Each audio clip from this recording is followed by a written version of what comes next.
Good morning friends, welcome. একবার good morning বলা হয়ে গেছে রান্নাঘরে, তো আবারও ফ্রেশ হয়ে চলে এসেছি। তো আবারও যাবো রান্নাঘরে। তো যেহেতু 12টা বাজেনি, তার আগে যতগুলোই ভিডিও হবে না কেন সবটাই গুড মর্নিং দিয়ে। তো চলো সঙ্গে রান্নাঘরে চলো, রান্নাঘরে কি করব সেটা দেখবে। চলো, এই পাচ্ছ আমি রান্নাঘরে এসে পড়েছি। এখানে একটা কড়াই নিয়ে নিয়েছি, তাতে রিফাইন তেল দিয়ে দিয়েছি। আর দেখো এখানে নিয়েছি 1 কাপ সুজি, 2টো এলাচ, একটা তেজপাতা।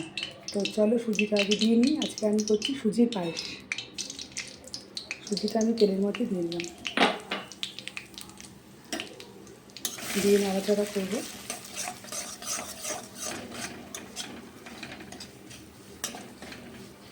আর এখানে যে তেজপাতা আর এলাচটা রেখেছি এটা এখানে দিয়ে দেবো।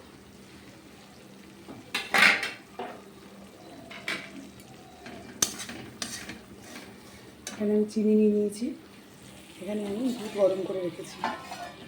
আর এটা হচ্ছে বাটার, নামানোর সময় দিতে হবে। চলো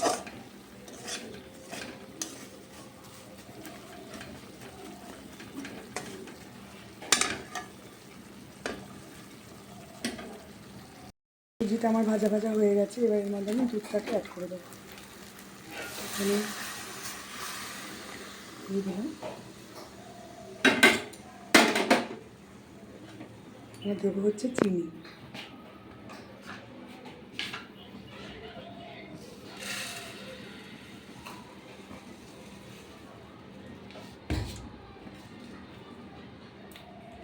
যারা যেমন মিষ্টি খাবে তারা তেমন চিনি দেবে। আমরা মিষ্টিটা একটু কম খাই, তাই একটু কম চিনি দিলাম। তো চলো 2 মিনিট বাদে আবার আসছি।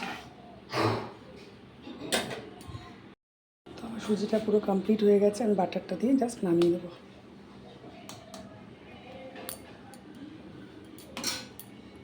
আর এখানে ময়দা মাখা আছে, পরোটা হবে।